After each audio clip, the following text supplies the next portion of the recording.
सातारा, सांगली आणि कोल्हापूरच्या मराठा बांधवांसाठी पार्किंगची व्यवस्था वाशीच्या एपीएमसी मार्केटमध्ये करण्यात आलेली आहे। परंतु गाडी पार्क केल्यानंतर त्यांच्यासाठी पर्यायी व्यवस्था आहे ती वाशी रेल्वे स्थानकावरनं। वाशीहून रेल्वे पकडून ते थेट जिजामाता उद्यान म्हणजेच रेरोड स्थानकावर उतरून मोर्चाच्या ठिकाणी अगदी सहजपणे जाऊ शकतात।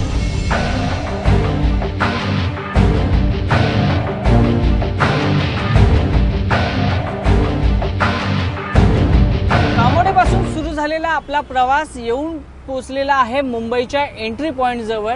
आपण वाशीचा खाडी पूल आहे तो क्रॉस केलेला आहे आणि आता आपण थेट मोर्चाच्या दिशेने वाहनातून जाणार आहोत। कसा असणार आहे हा रस्ता याची माहिती आम्ही तुम्हाला देतोय।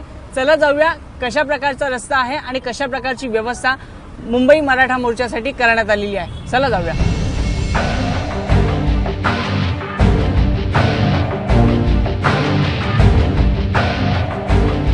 मुंबईत दाखल झाल्यानंतर चेंबूर परिसरात आल्यानंतर मोर्चाच्या ठिकाणी जायला तुम्हाला दोन रस्ते आहेत। एक म्हणजे तुम्ही थेट फ्रीवेच्या मार्गाने मोर्चाच्या दिशेने जाऊ शकता। फ्रीवेच्या खालून मोठ्या प्रमाणात वाहतुकीची ये-जा आपल्याला पाहायला मिळेल, कारण का फ्रीवेच्या खाली आहे ती मोठी पार्किंग व्यवस्था आहे ती देखील इकडे अवेलेबल केलेली आहे।